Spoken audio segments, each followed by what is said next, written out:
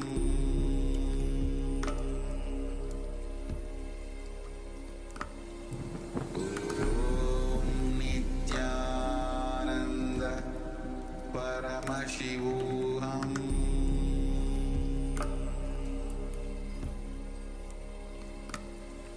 Om Nityananda Paramashivoham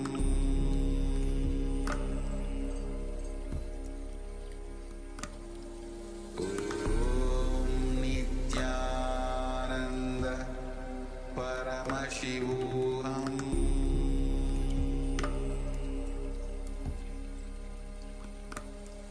Om Nityananda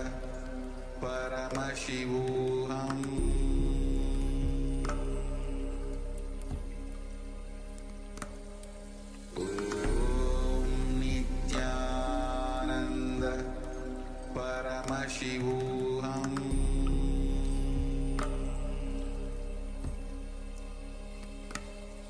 Om Nityananda Paramashivoham Om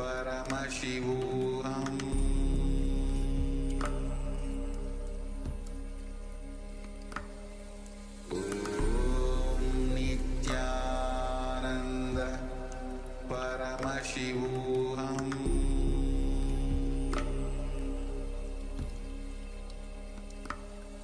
Om Nityananda Paramashivoham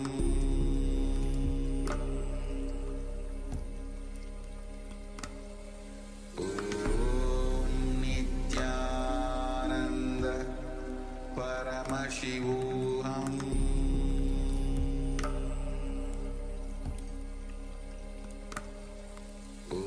Om Nityananda Paramashivoham Om Nityananda Paramashivoham Om Nityananda Paramashivoham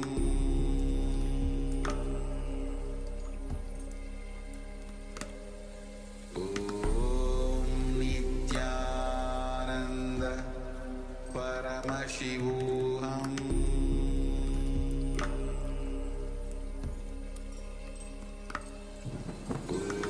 Om Nityananda Paramashivoham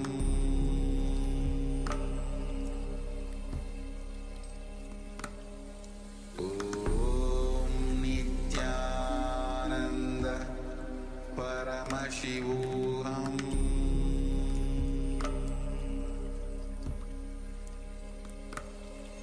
Om Nityananda Paramashivoham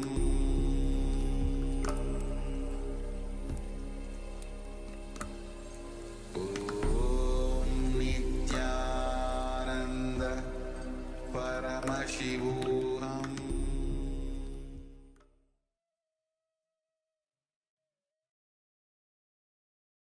Yes, Nityanam, all of you. You can all now settle down and make sure to share your power manifestation results here in the Zoom chat and on YouTube or wherever you're tuning in from. Let's take a few moments and share how you manifested this power. Yes, we have seen for some of the participants, the fruit nicely fell from the hand. That is great. Celebrate your manifestation and share so others can celebrate along with you. I'm just going to take a few moments. Because one of the important aspects about any manifestation is to celebrate it. So let's share. You can share here. You can also share on your social media handles. Share with your friends and family. Let them be a part of this happening and inspire them to also manifest these powers themselves. Also, requesting some of the participants that have their cameras switched off, please switch on your cameras. So once again, Ma Siavu, Nitya Swatantra, Nijaya Paramashiva Anandini, and Ma Parabrahma Swarupini. If you could please all switch on your cameras and make sure you're available for the program itself. So please make yourself available.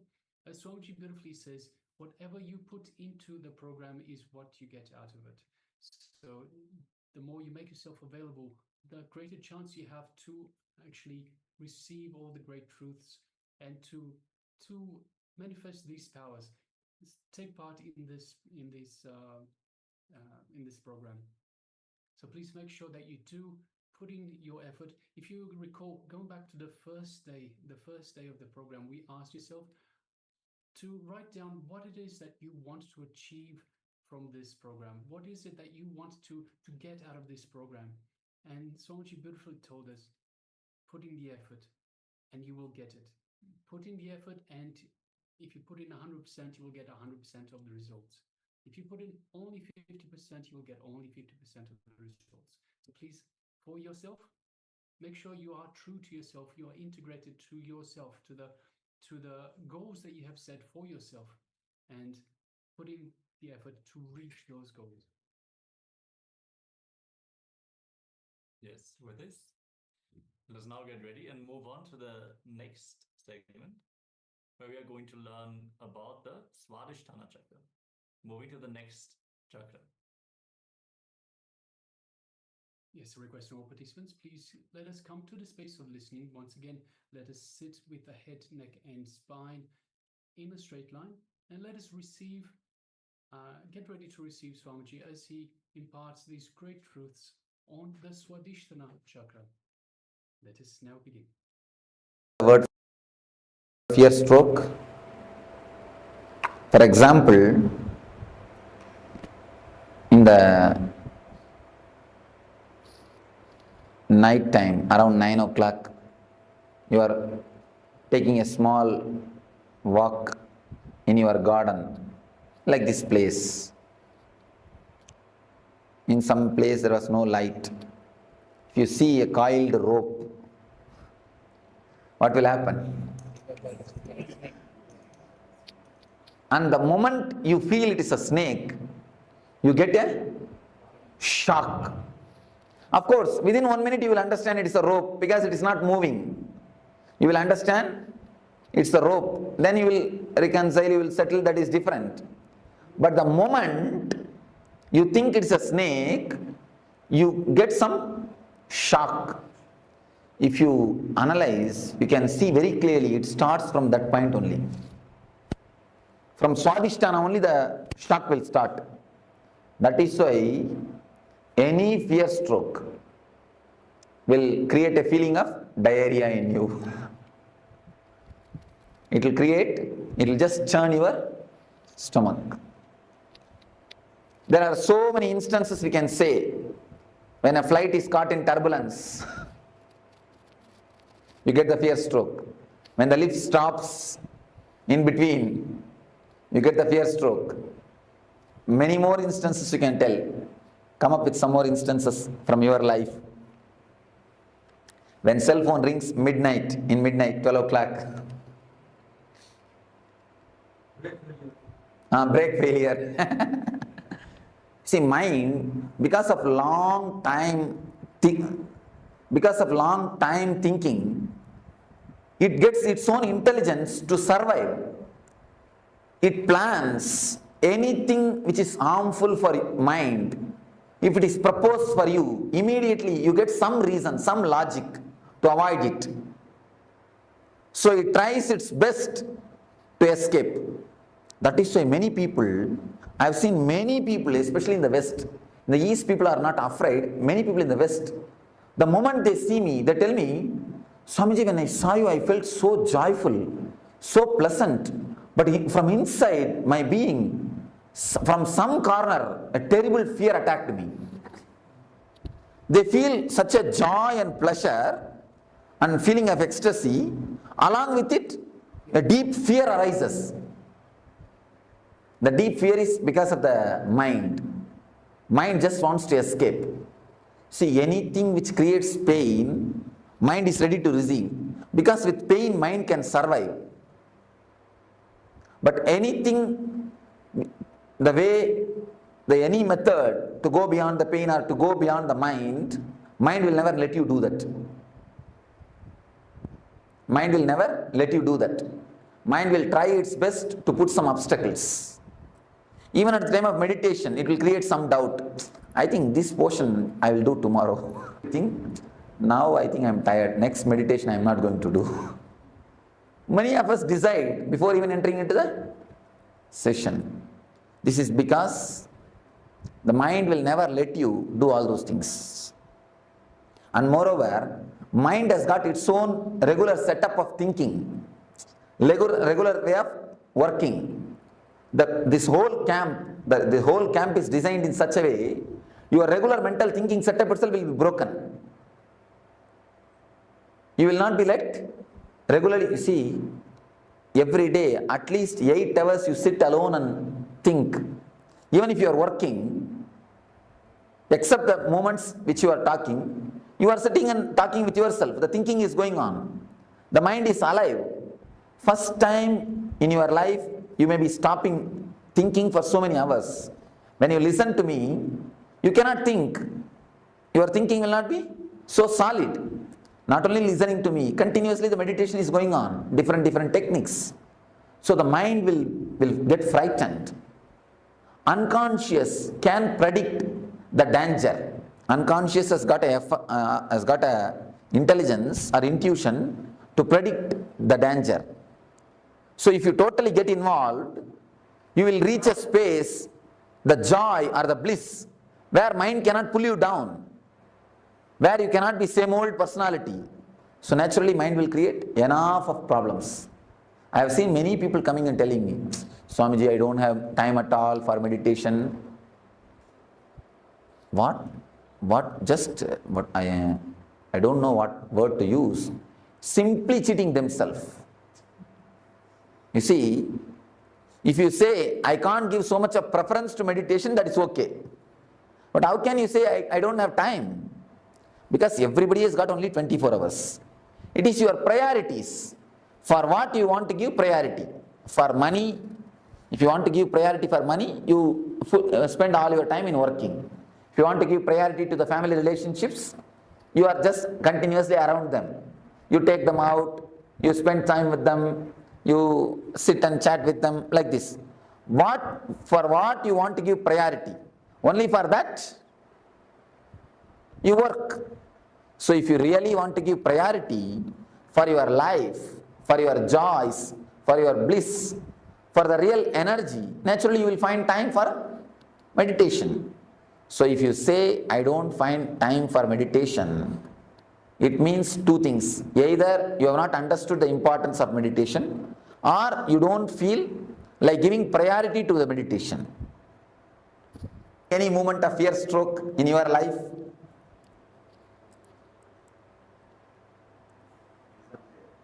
Oh, exam fear. Oh. Okay. Even exam is a fear, not fear stroke. Interview is a fear stroke. When he asks a question, you do not know the answer, you get that shock, fear stroke.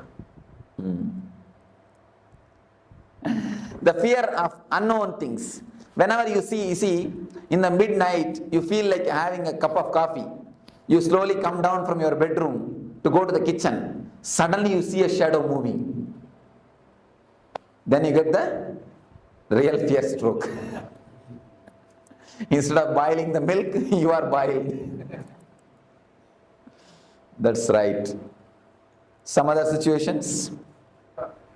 I have always had, whenever I am planning to leave my home, whether on work or whether on any private journey, immediately I get some churning in my stomach. Yes. Yes. It means in the young age, when you leave the house, mother will warn, hey, be careful, come back properly, don't go here, don't go there. The mother's train, that gets recorded. Actually, the kids' Swastikasana is very simple, very relaxed, sensitive Swastikasana. We actually inform, we put lot of inputs. So that gets recorded. That becomes a solid thing. Now that's why in the young age, I've seen in some houses, they make the kids to sit on the dining table. If they do some mistake, if they do something wrong, if they are too naughty, they make them sit on the dining table. That only creates the height phobia. The height phobia is created if you punish the child, making them sit on the heights. So naturally they get that fear. The fear is recorded inside the Swastikasana. So that only creates the height phobia. For every phobia, these things are only reasons. So at least with your child, please don't create. With your children, please don't create the phobias or deep fears. Never let them, don't give all these nonsensical inputs. I have seen many parents doing it. See, you may catch cold if you move in the rain. Never think children also will do the same thing. Children have got their own strong immune system. It is you who teach them. Don't go in the rain, you will catch cold. Don't go here, don't go there. This will happen, that will happen. Don't eat ice cream. All these things are your teachings. By teaching all these things, you make them dull. Once they have become dull, buffalo, then we feel comfortable. Yes, we have created our we have reproduced. Or we created replicas. Never create this type of strong imprints, samskaras in the kid's mind. And if the kids are jumping around, if they whirl, if they spin, immediately you tell them, hey, keep quiet, sit, you will hit this wall, you will get hurt. I tell you, if they get hurt, be prepared to do the first aid. Never stop them. If they try to climb on a tree, don't pull them down. Just be prepared to do first aid. And just be there. Even if they fall, you can catch them. Never try to disturb them. Never try to pull them down. In the West I saw, in the beaches, kids simply enter into the ocean and play. Parents are just waiting to take care of them, that's all. They never go and disturb them. And in India, we cannot even imagine. I think they will put practically a chain and hold them. Except like a dog, except putting chain, they have done everything else. Don't do that. These are the reasons, these are the things which create very dull or a dead life system. These are the few things of fear stroke. We can very clearly feel the love is felt from the heart. The worry and the depression is felt from the stomach, navel. The fear stroke is felt from the Swastikasana. Sex is felt from the Mooladhara. In every layer, you can see exactly the emotion being felt in those chakras. Let me explain the fear stroke. 3 things you need to understand about the fear stroke. Average in 24 hours. And one more thing, you all have forgotten, you get fear stroke in dreams also. Even in the dream states, you get fear strokes. And suddenly you get up and you will see your heart rate is high and you are sweating. Yes, you have fallen from a height and you get up, you see, fallen from a height and many things. So even in the dream, you get the fear stroke. Average, at least 6 times you get fear strokes every 24 hours. Every 24 hours, at least 6 fear strokes. You may think it looks too much. But the people who do research on this, they say average at least 6 fear strokes you get. They say maximum even 12 people get even 12 strokes per day. Minimum 6 strokes. One thing you need to understand, fear stroke is just like shaking a rose plant. There's a rose plant. Every day, 6 times if you shake the root of the rose plant, what will happen? Plant will die and the whole flowers will wither out. Just like that only, the same effect happens on you. Fear stroke does the same effect on you. Your whole nervous system is just shaken for one moment.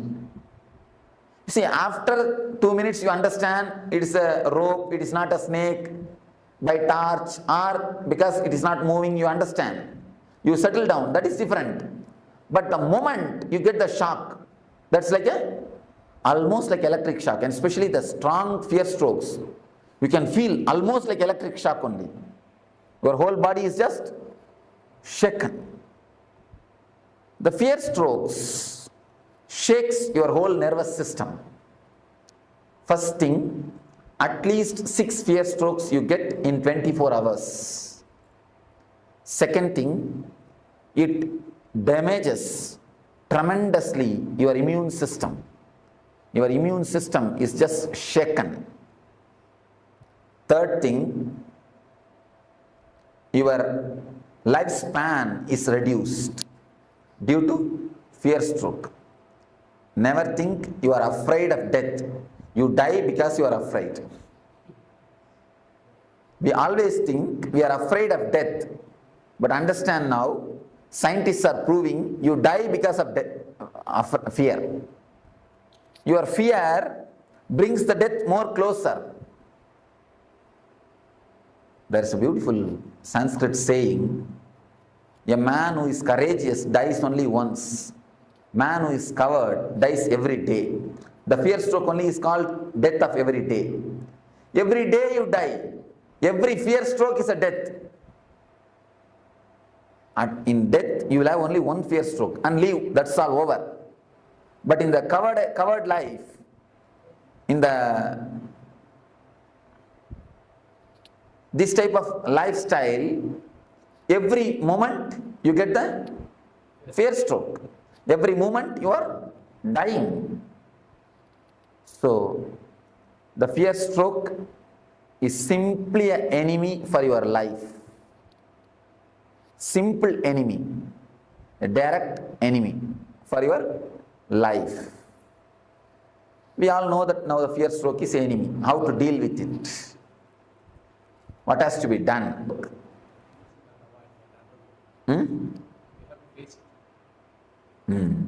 Yes, said beautifully. We have to face it.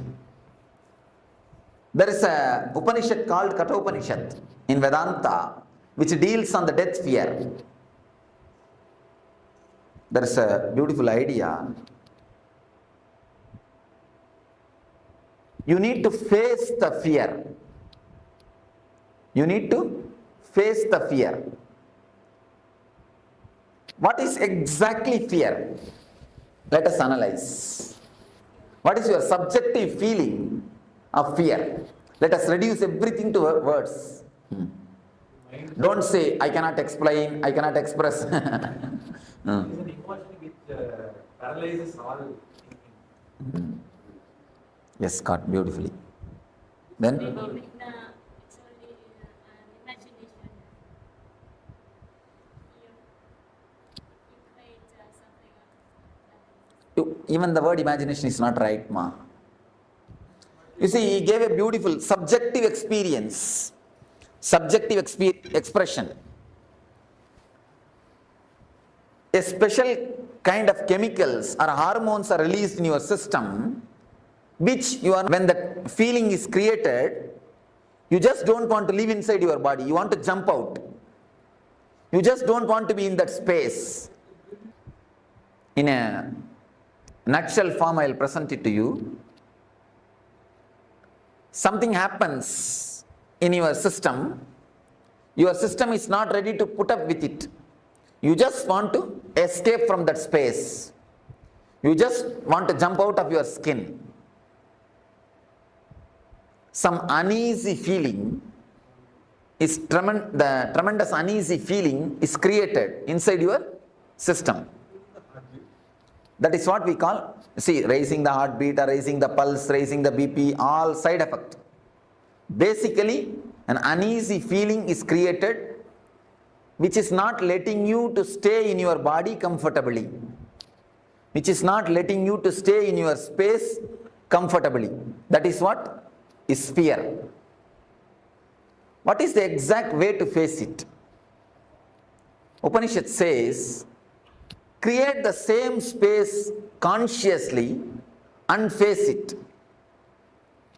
When you create the same space, same hormonal changes, same BP, same heartbeat rate and same pulse rate, same uneasiness, create them consciously and face them. Once you create them consciously and face them, your consciousness gets a deep strength. Even if it happens unconsciously, you will be ready, you will not lose your balance. It's like if you had a deep foundation, even a flood cannot take away your building. If your foundation is not deep, if you have that type of foundation, even a small fear stroke can imbalance you, can put you off.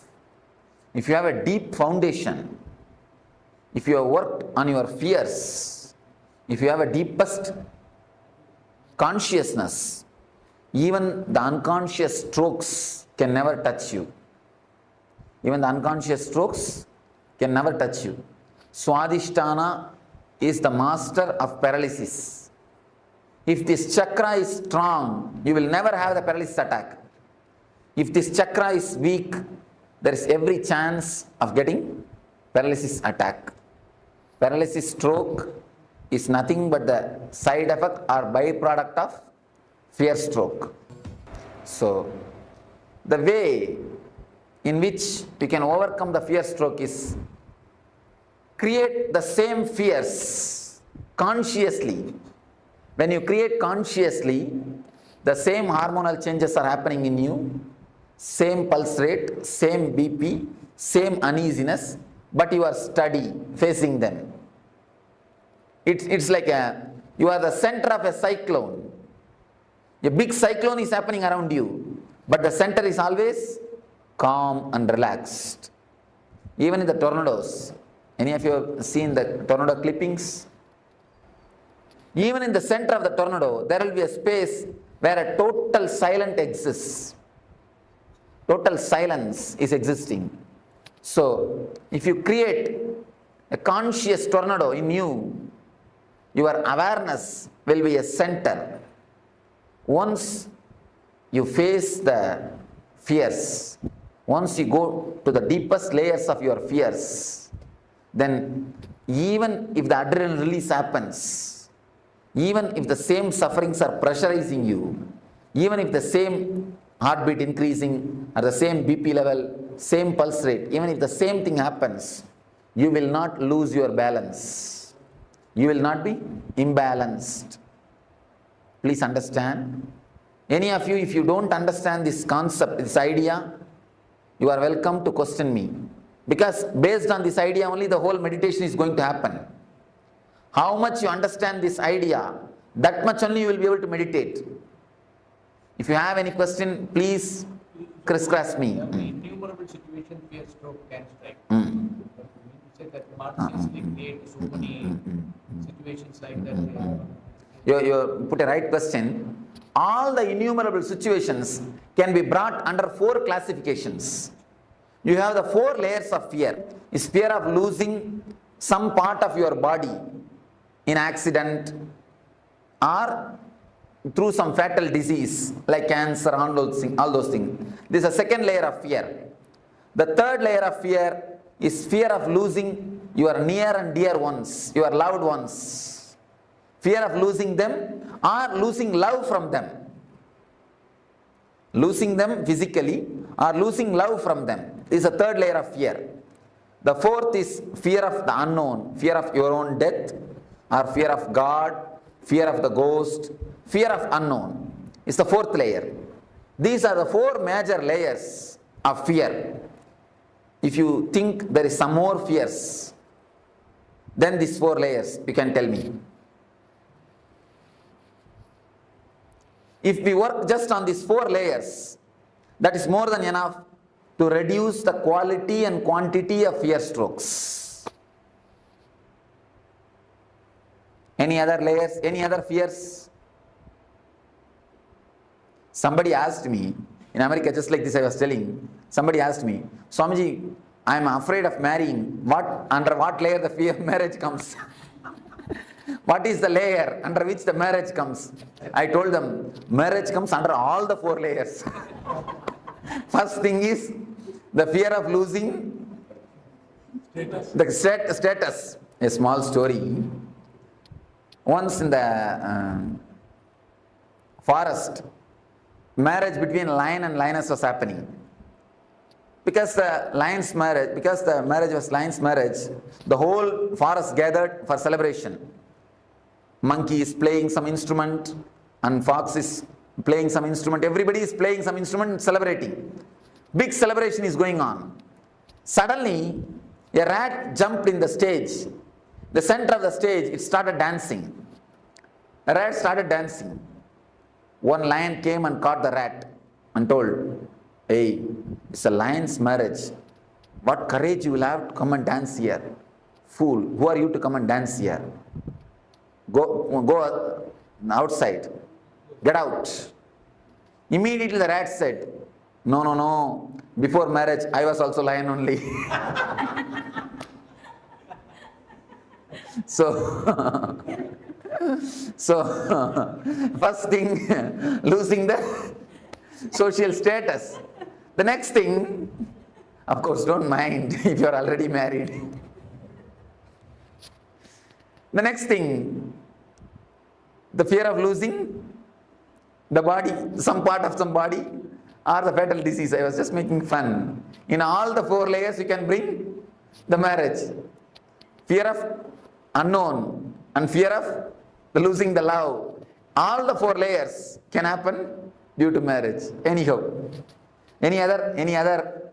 Fear of expression. Fear of expression. Social status.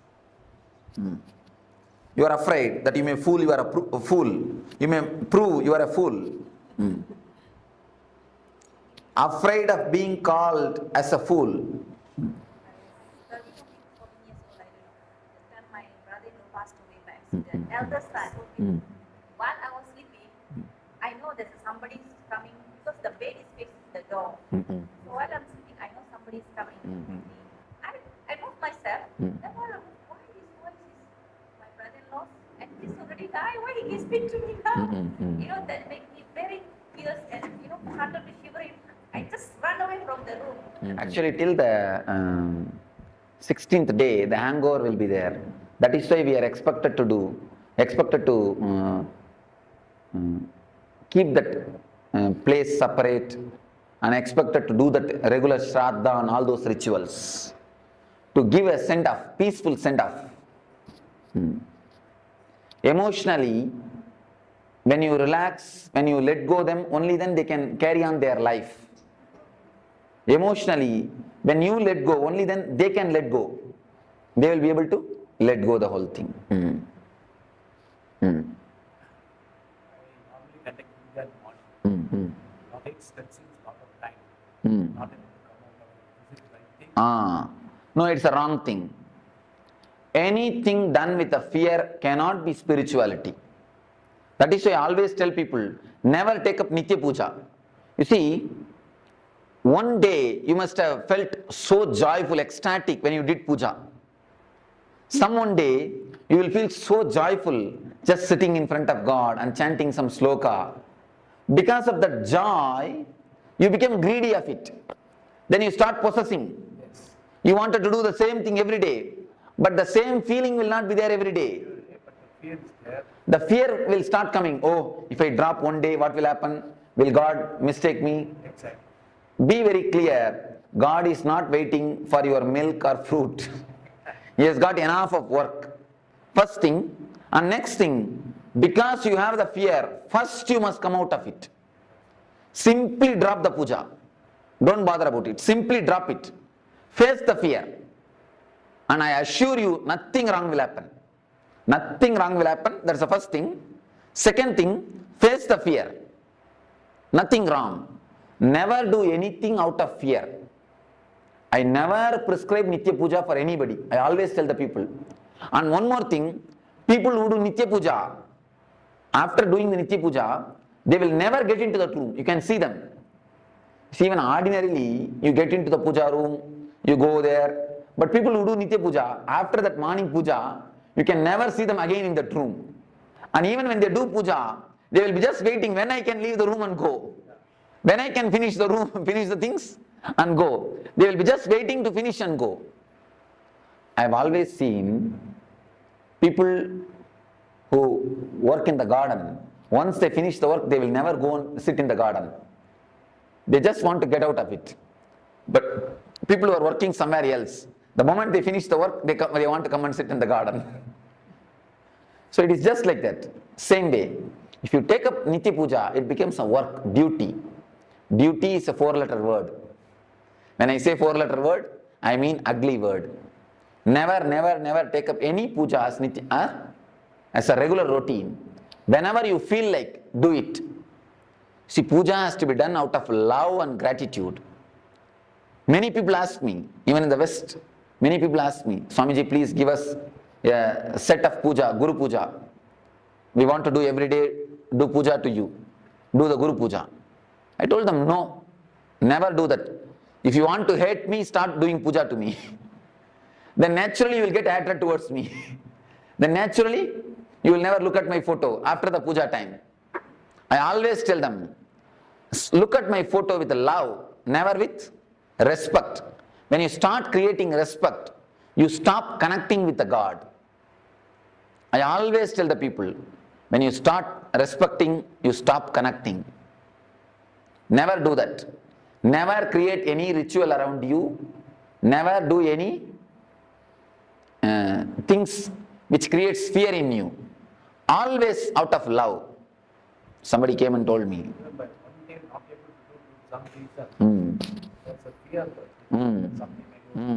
And one more thing, you will feel as if something is lost. It's addiction. Addiction to Coca-Cola and addiction to mantra, addiction to puja is one and the same. I always tell the people, never be addicted. You see, out of too much of love and gratitude, if you do the puja, it is totally different thing, but never out of ritual. And I tell you, when so much of gratitude and love flows, even your very walking will be a pradakshina. Your eating will be offering nevedya. Your thinking will be just a japa. Even your sleep will be a meditation. There is a beautiful sloka by Shankara. Even my nidra is samadhi, meditation on you. Even my walking is a pradakshina for you. Even my words are archana for you. Even my eating is a nevedya for you. When you live with a love and gratitude, you live like a flower on the planet Earth. That is the status, that is the state in which real puja happens. Don't do it, that's all. Why do you bother? Huh? What is this? Why should you feel guilt? One thing, if you think the God will punish you if you don't do puja, why should we worship him at all? Pull down, he is not God, it means. If he accepts you, whether you do it or not, only then he is God. You understand? Only then he is a compassion. Only then he is a love. He will accept when you do it, he will not accept when you don't do, means he is more or less a politician. And pull him down from his seat. One thing, remembering him will be always with a love. Then you will not have the fear. If it's a ritual, you will have a fear. Be very clear about the things. Be very clear, analyze yourself. If it is out of fear, drop today itself. This moment itself, drop it. If it is out of love and gratitude, you can do it. I always tell people, no intelligent man can do any practice more than 21 days. It's a law. If you are an intelligent man, you cannot do any practice. Practice means this type of rituals. Of course, meditation you will be able to do. That is different. Any kind of ritual cannot be done more than 21 days. If you do it, it will become a dull, dead thing. The moment you enter, you will be waiting when I will leave, finish it and go out. That is why Rama Nama, Krishna Nama, Govinda Nama. By the time you finish the 108 Nama, only Nama, Nama, Nama, Nama, Nama will be there, nothing else will be there. What is the significance of this 21? Last time on the previous class of 21 hours. 21, every 21 minutes, your energy does one full circle. In every 21 hours, your energy moves through all these 7 emotions. The emotion of love, worry, fear, sex, and jealousy, ego, discontentment. These are the 7 emotions related to the 7 chakras. Your mind at least goes once and comes out throughout the 7 emotions in every 21 hours. That's one thing. In every 21 days, at least 3 days you fall in every one of these emotions. That is why the 21 is a very significant number. In every 21 minutes, at least one thought related to these emotions come in your mind. If you can test it. Just sit for 21 minutes and write down whatever thoughts come up in your mind. You will see all the 7 emotions thoughts will be there. Every 21 minutes, all thoughts, the thoughts which is related to all the 7 emotions will appear at least once in your mind. Same way, you will have the fall into that emotion at least once in 21 hours. And in 21 days, you will have a deep feeling of that emotion. The peak of that emotion will be realized in your body at least once in these 21 days. Thought, feeling, and the peak, intellectual, emotional, and being level. In all the 3 levels, you will enjoy or you will experience these 7 emotions at least once. In intellectual level, 21 minutes. In emotional level, 21 hours. In being level, 21 days. That's why the 21.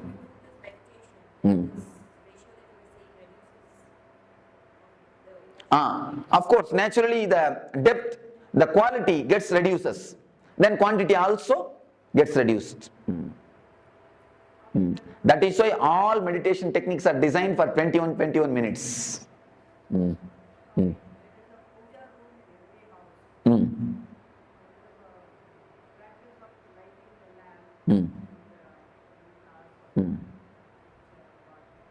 Make it as a small ritual.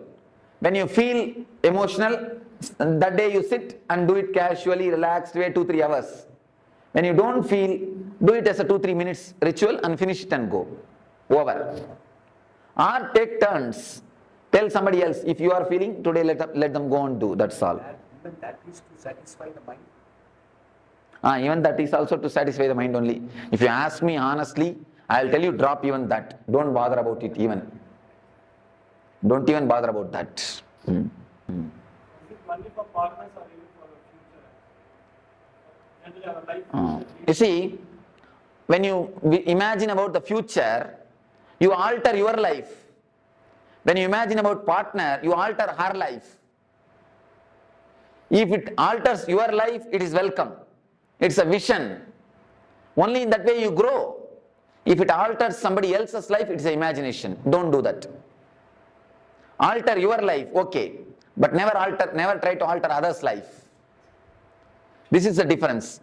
Bhavana, Kalpana. Bhavana means vision, visualizing. Kalpana means imagination. So do visualization, never imagination. So visualization, what I have seen with experiences, they are contradictory visualization. Okay. You see, whenever the vision is not same, work on the visualization, work on any one visualization. If you think yourself as a cricketer, start working towards it. If you think yourself as an actor, start working towards it. When you start working, someone will drop automatically. then you will understand for which you need to give importance. In 1 or 2 steps itself you will understand which is going to suit with in your life. Then naturally the other one will drop. But never drop any visualization without working on it. Because you will have a hangover. If you drop that visualization, if you drop the idea of being an actor without trying to work towards it, at least take 1 step towards some producer's house. Then if you feel, no, this is not for me, it is difficult, then you drop. You will not have a hangover. If you drop without having any steps taken towards it, you will have a hangover. So start taking steps. Naturally, whatever is not for you will drop. Not that you need to drop it, that will drop you. Naturally, you can go ahead in the steps which you need to go.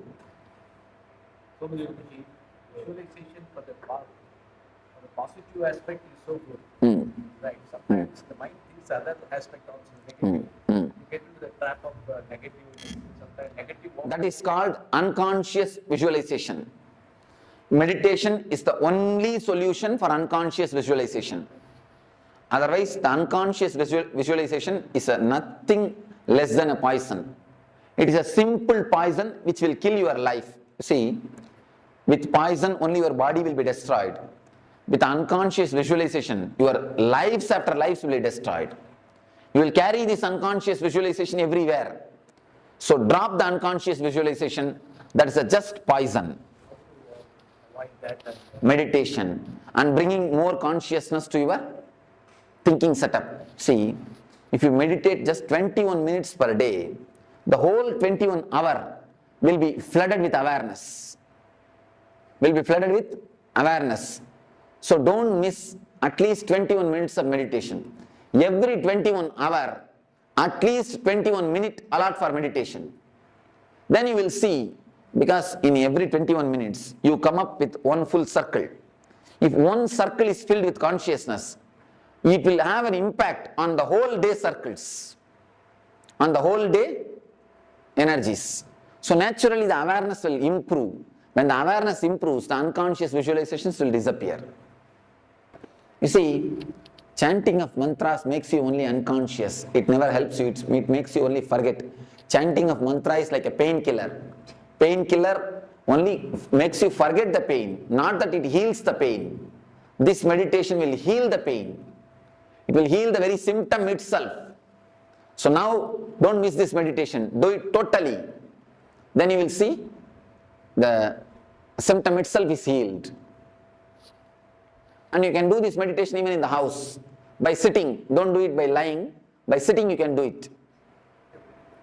Now, any one meditation technique if you practice, that is enough. Which is suitable for you, tomorrow I will answer. Tomorrow in Energy Darshan, every one of you can take advice from me. I will see the energy of every one of you and you can take the right technique. That one technique if you practice, that is enough. Please don't start practicing all the 7. That will become an Arambha Soratva.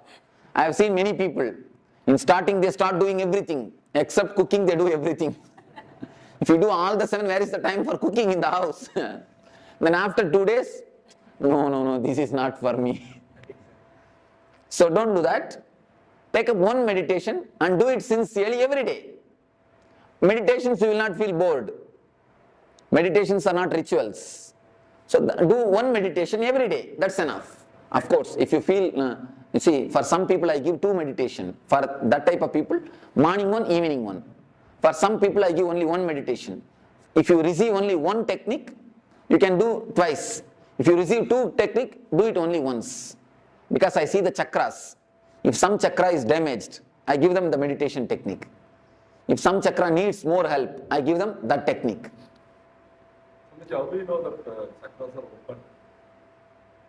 The very feeling of lightness and the bliss, that itself is the symptom. Chakra, I asked us to meditate, but you are not told us how to meditate. Just concentrate on the region. Don't meditate, don't imagine any flower or any chakra or anything. If you start imagining, you will start seeing visions. You will not have the experience. So I don't want you to see visions. I want you to experience the maturity, the emotions, So best thing is just concentrate there. I'm getting some golden light. If it automatically happens, okay. Don't do it by yourself. So we shall start the meditation. Please sit straight. Let me explain. Sit straight. And now I think you can close your eyes and listen. If you just listen, that's enough. Then when I start the meditation, I'll guide you. If you are not able to sit, no need to tie the ribbon. If you are not able to sit on the ground, you can sit on the chair, nothing wrong. But sit straight and close your eyes.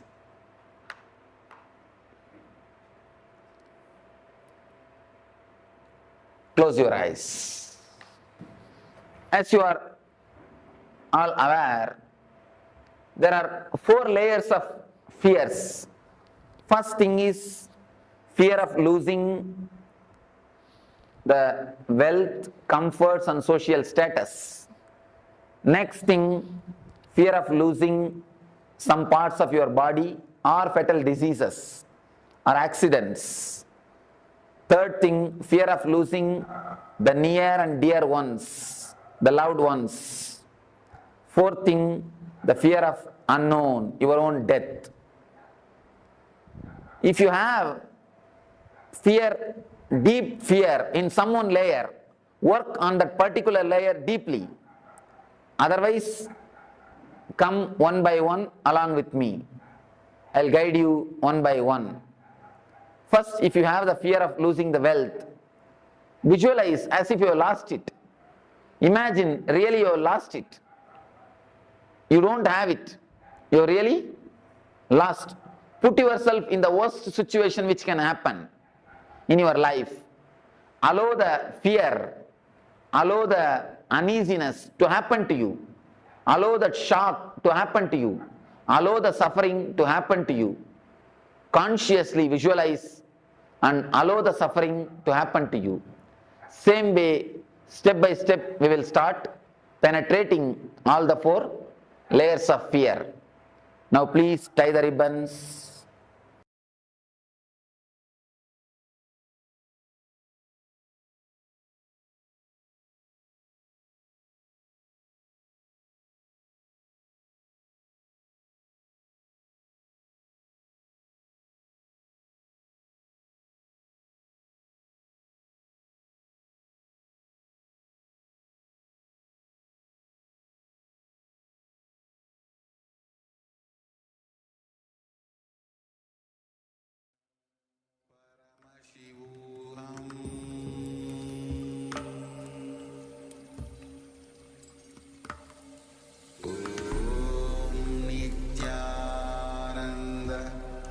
Paramashivoham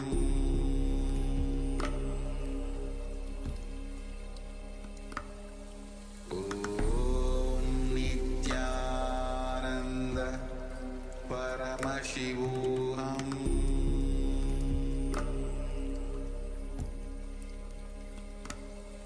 Om Nityananda Paramashivoham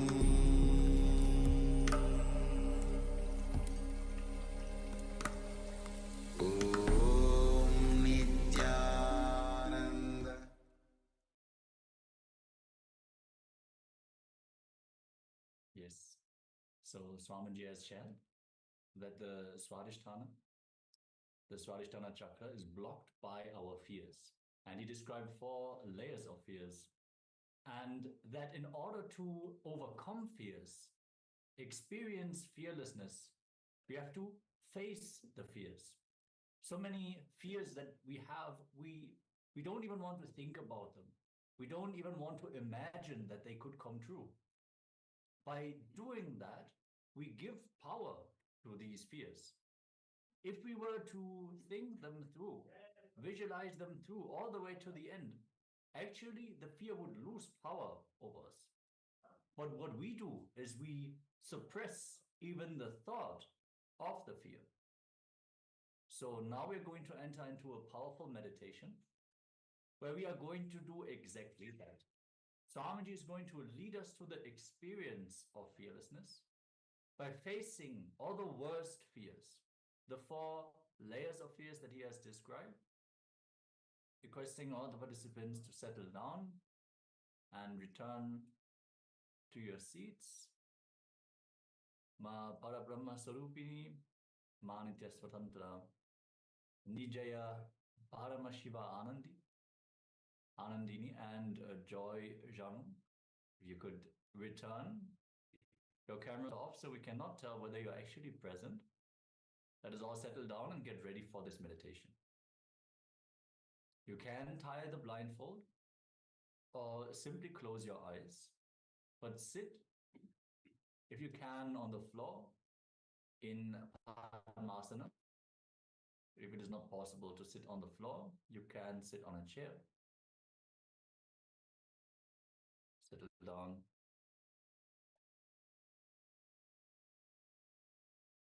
Yes, we are now going to enter into meditation. Marcia would just joined in, just on time now. Settle down. And yes, close your eyes and get ready as Swamiji is going to guide us through this meditation.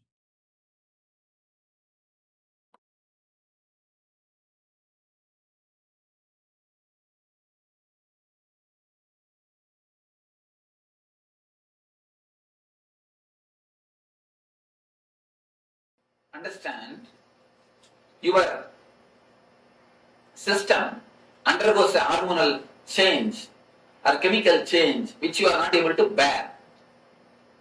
Once you know how to be centered, even when that happens, you can open the Swastikasana. You can manage the situation. You will be centered even when the fear stroke happens to you. The quality and the quantity of the fear stroke will disappear. Many people, after doing this meditation, they come and tell me, Swamiji, the total fear stroke has disappeared in my life. Even if the same situation raises, I don't get the fear stroke. This will totally heal your Swastikasana. When the fear stroke happens, you can see the Swastikasana only will be shaken. That is why immediately you go for 1 hour, 2. Immediately your Swastikasana is shaken. Love you can feel from Anagata. Depression you will feel from navel, Manipuraga. Fear stroke you will feel from Swastikasana. Sex you will feel in the Muladhara. Exactly you can feel the emotions in that space. Now we understood one thing. We should face the fears, layers of fears, to face the fear stroke or to reduce the quantity and quality of the fear strokes. What are all the fears? Okay. Now let us classify all these fears under major 4 layers. If you find some more fear, then you can tell me. We will find where it can be placed. First thing, first layer, fear of losing your wealth, comforts, name and fame, social status. First layer of fear. Fear of losing the outer world things. No, outer world things. That is the first fear. Next, fear of losing your health or accident or losing some parts of your body. Fear of your own health. Third thing, fear of losing the near and dear ones or the love of the near and dear ones. Not only losing them and losing their love. This is the third layer. Fourth layer, fear of unknown. Fear of death, fear of darkness, fear of ghost, fear of black magic, fear of hell or the heaven. All these things are under fear of unknown. These are the 4 major fears. Is there any other fear which has to be which you have? We can classify it. Because you need to understand these 4 layers of fear. We are going to work on it. Any other fear? Physical? We heard, but I didn't have experience. But when break and something happens. And that is the first thing. You see, if you bother about the name and fame, it comes under first category. If you bother about the personal pain, second category. What about fear of being afraid? Fear of being? Yes. Fear. That cannot be classified under anything because we have to work on it. Fear of fear is, you can say, fear of unknown. Fear of God. Fear of not having confidence. First layer. Fear of God. Fear of God is the fear of unknown. Fear of heights, what does that come under? Fear of heights, fear of accidents. So let us work on the fear stroke. Any other fears except this 4 layer? Okay. Let me give you the basic 4 instruction about this meditation. First thing, this meditation is not like other 3 meditations you practiced. It's not like I'll give instruction, you will do. It's like a guiding. When I guide, you need to do. In other things, I know what you are supposed to do. I tell you, you do that same thing. But here, I can only guide you. I can only show you the path. You need to imagine, you need to visualize and do. It's like if you have the fear of losing the name and fame, visualize you have lost it. When you visualize, really feel that you have lost it. Your whole body will feel the fear or the pain, suffering. You will feel as if you want to jump out of your skin or you want to run away from this hall. You don't want to visualize anymore. Your mind will tell, no. When it comes, let us face, let us not do now itself all these things. Your mind will try its best to do all these problems. Don't listen to your mind. When I guide you, you need to visualize or imagine deeply. You need to practice this meditation technique deeply. I can only guide you. You need to practice. This is the first thing. Second thing, don't think what imagination can help me. I know everything. Why should I imagine? Don't think. If you imagine, only then you will understand what all the things are locking you. Where all you are caught. You may think, I know what are all my fears. What is there in imagining? What is there in visualizing? What it is going to do? I know how to come out. I will do. If you think in that way, it's only an intellectual knowledge. Intellectual knowledge, the value of intellectual knowledge, it's like a 0, 0, 0, 0, 0, 10, 0. Spiritual experience is 1. If you don't add that 1, what's the value? 10, 0 is equal to 1, 0 only. So if you add the 1, only then the zeros get value. So have the experience, only then your intellectual knowledge will get value. So don't think what imagination can do for you. Imagine deeply, visualize totally. Then you will understand how much it can help you. Because by visualizing, the Manipura totally gets clear, actually it gets unwinded. Now it is like a twisted towel. For example, a bed towel, if you twist how it is, your Swastikasana is just like that. That is why you are holding it, you are tight in that region. If you visualize and do this meditation, it will slowly get relaxed. It is just totally relaxed. It will totally heal the Swastikasana. So, visualize totally. Second thing. Third thing, don't have a fear, will I die once for all? Don't have a fear, you will come back. Fourth thing, there are 4 layers I will be explaining, I will be guiding you. All will not have fear of all 4 layers. You will have other 2, 3 layers, only little bit. Some 1 layer you will have a deep fear. Work on that deep fear layer some more time, even if I go to next layer, don't bother about it. The 4 layers, losing the outer comforts, name and fame, social status. losing your own body health or some parts of your body are accident. Losing the near and dear ones or the love of the near and dear ones.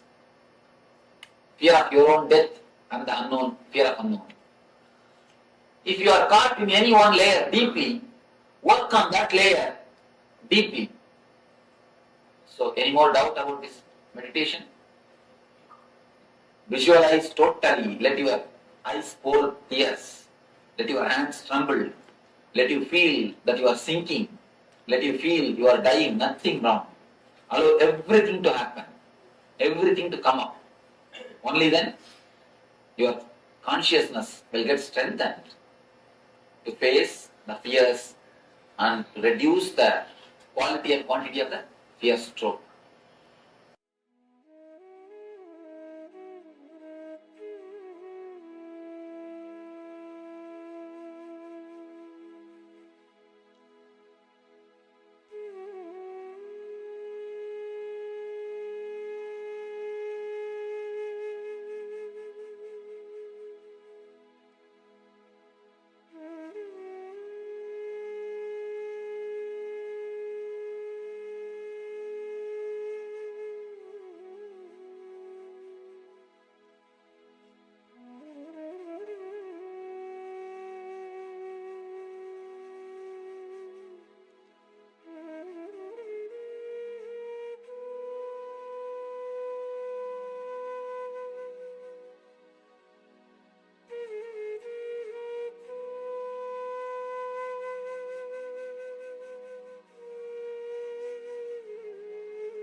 Yes, welcome back after that wonderful meditation, guided meditation by the Supreme Pontiff of Hinduism for the Swastikasana chakra. So, let us know how you experience this meditation. Let us know how you feel after this meditation. So just take a few moments and share with us your experience as Swamiji has taken us through this Swastikasana chakra meditation.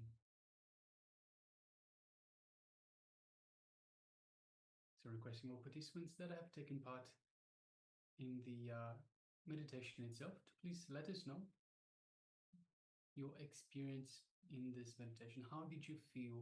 What did you experience? So for everyone, the experience will be different. It will be different because we are all different. We are all unique manifestations of the divine. All we have our own paths. So naturally, our experience will also be different. So just take a moment to share with us in the chat box your experience for this meditation technique for this Svadhisthana chakra. Yes, Swamiji has shared that each and everyone will have their strong fear that they experience. There will be some fears that you have, but there's some area of your life when you enter into that fear, it will be terrifying. So in those 4 layers that Swamiji had explained, maybe you can just share what is the fear that you have? What is the fear that was the strongest, or you experienced the strongest in this meditation?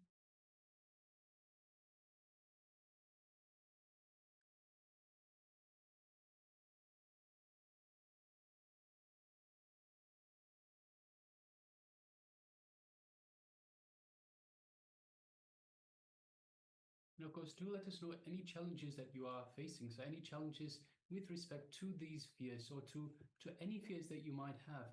If you have any challenges, do share with us and we'll make sure that we can guide you. We can guide you through to face these fears, to overcome these fears so that you are not burdened by these going forward.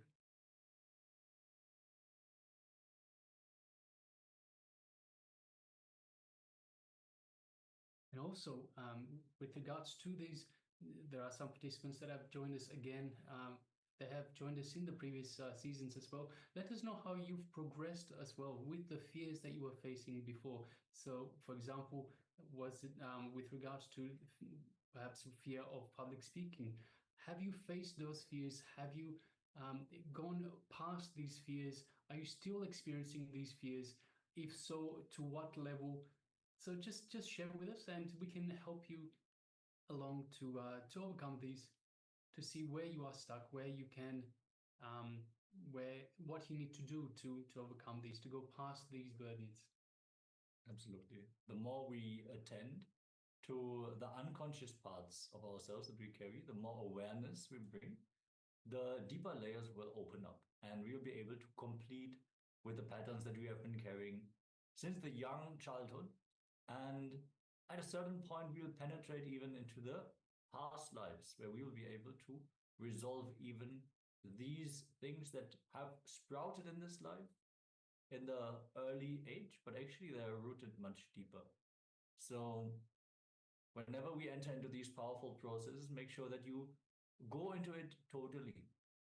Let yourself fully experience the meditation, the various techniques that Swamiji is giving. So you can cry, you can shout, you can shiver in fear, knowing that this is a safe space. It is a protected space. Swamiji's presence is here for us to relieve these incidences.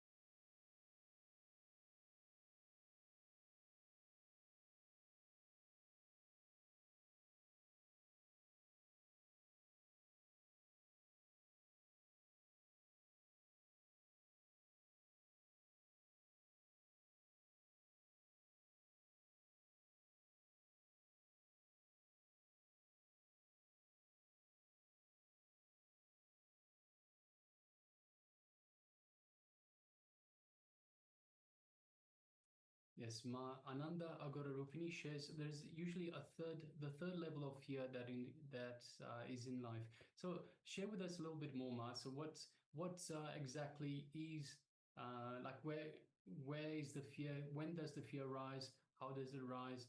What do you feel? So just take a moment to share with us a little bit more information.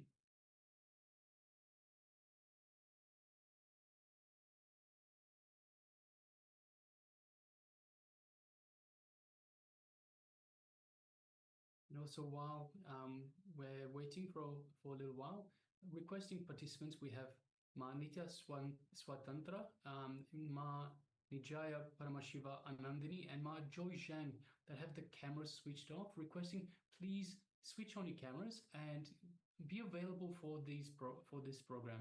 It's also very important that you participate in this program. See, the more you get involved in the program, not only do you get more, but we can also tailor the program better for your needs, to suit your needs, whatever challenges you are facing, whatever issues you are experiencing, anything that's blocking your way from progressing forward.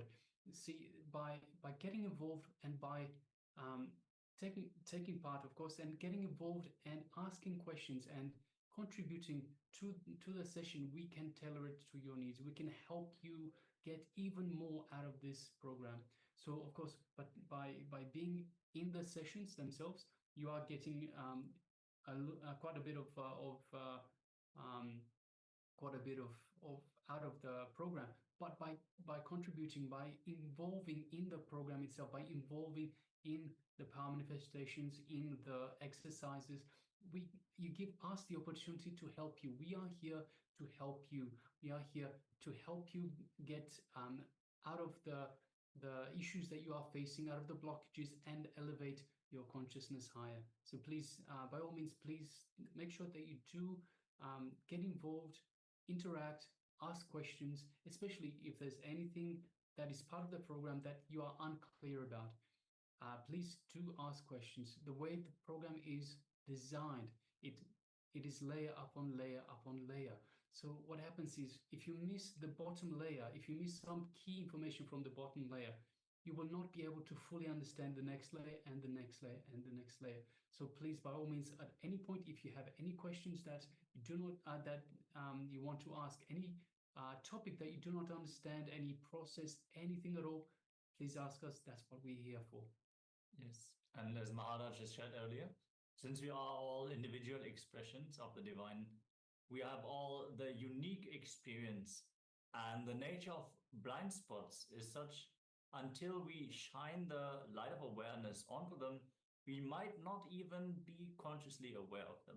So when we ask questions and we get the answer, we might answer the untold questions that another person also has. So we can enrich each other by asking questions, by having the dialogue and having the exchange. So we can all have the Vakya-tasadas. We can enrich ourselves to reach the highest truth together. With this, let us now get ready. So just Ma Ananda Garupi shares the loss of loved ones and loss of loved ones and loved ones. Yes. So yes, the loss of loved ones. So this is your attachment to the people. Swamiji says very beautifully. See, we don't have pure love. So it's only an enlightened being that has pure love. In most situations, we have, so by all means, the female bodies have a high capacity of being connected, because they give birth to beings themselves. They have that connection, that creative connection to the beings that they give birth to, of course. But it is only an enlightened being that can have true love, that can have pure love. So a lot of the times it is not so much that we fear to lose the loved ones. It is fear that we lose control over them. So in our relationships, we often look to our relationships as being some way to control, to manipulate, to have something from them. So the way an enlightened master, it is pure love in that it has no expectations of getting anything back. So by completing with this feeling, so have a look, what is it that you feel in terms of this fear itself? By completing with that, you can actually empower the other person as well, because you're not possessing that other person. When you have this fear of the loved ones, you possess your loved ones, and you turn them into an object. You turn them from a being into an object. So it's important to complete with this fear, and you empower them as well. They have the freedom of being their own being as well. So yes, Mark, definitely complete with this. Have a look inside and have a look, what is it exactly that you expect from this relationship? So this loved one, what is the expectation that you have to get back from this whoever the loved one is? And when you have a look with awareness. You also, because you're bringing awareness to the relationship, you also melt the fear away. You also melt the expectation away. So that way you empower this person and you empower yourself. Because see, Swamiji tells us very beautifully, when you walk the dog, you have the dog on a leash. Yeah. It is not only the dog that is bound, it is also the human that is bound, because the human can't run away because they have the dog on the leash. So it is not just the person that your loved one that is being bound, it is also yourself. So by completing with this fear, you release both yourself and the loved one. You unbound both of you, and so that way you can both grow together.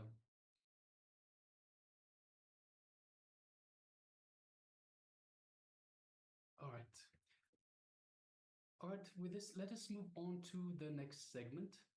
And the next segment is once again the power manifestation.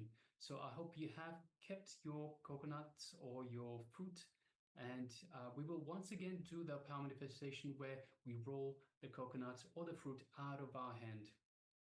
Now, unfortunately, we don't have a coconut or a fruit at this moment in time, so we can't be joining you as we would like to.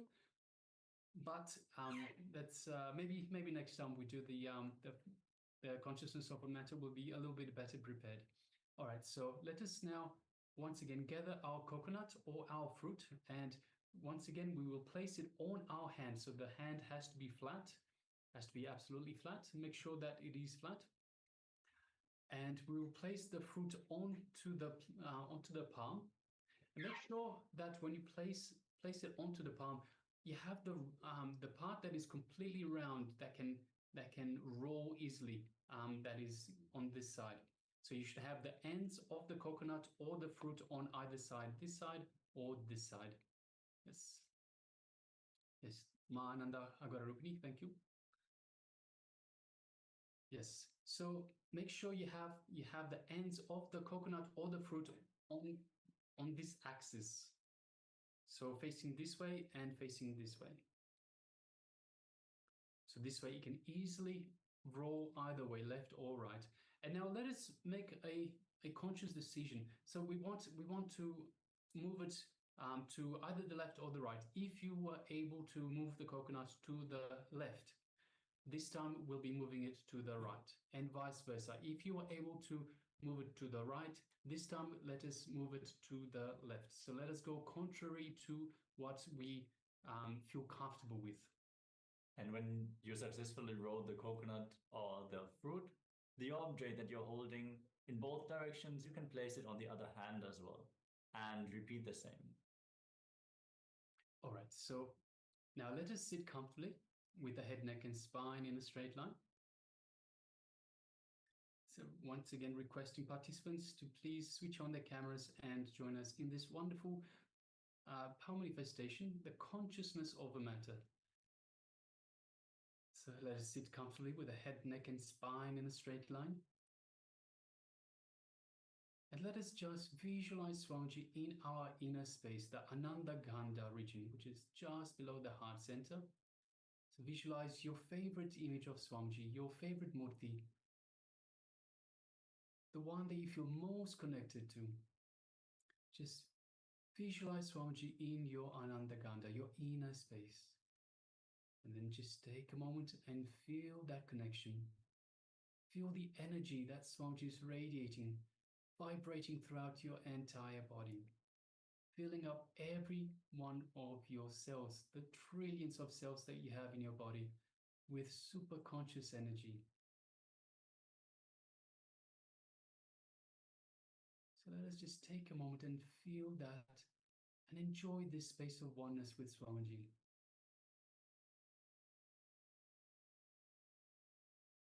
And just know that you are in oneness with Swamiji. Now let us move our gaze just lightly to the third eye, which is just between the eyebrows.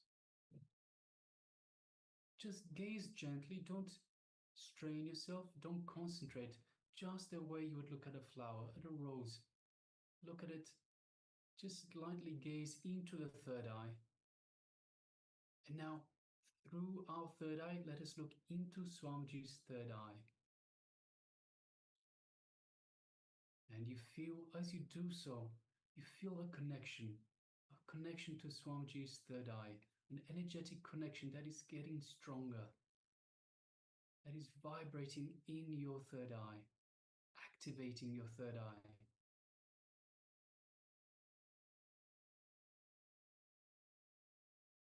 Now let us make a strong declaration for the coconut or the fruit to move the other way that we moved it earlier. Make that strong declaration. Nothing else is the truth. Nothing else is reality but your strong intention. Your intention to be.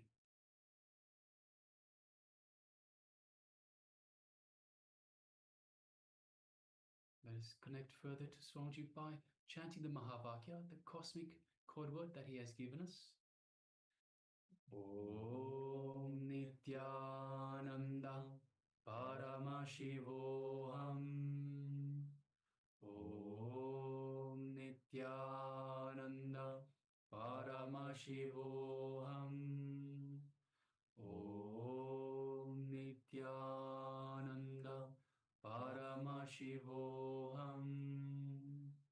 Yes, continue chanting the Mahavakya.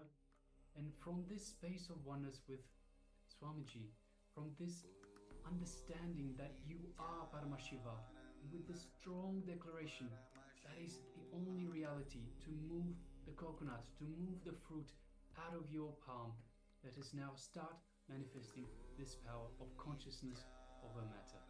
Let us begin. Paramashivoham.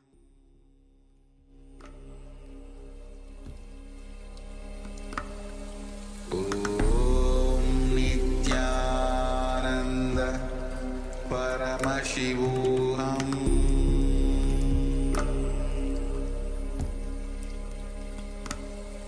Om Nityananda Paramashivoham.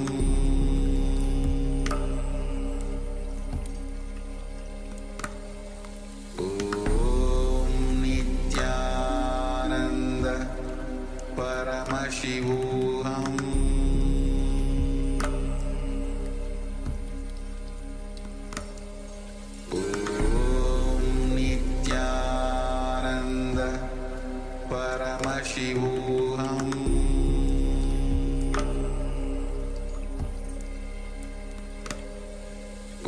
Om Nityananda Paramashivoham.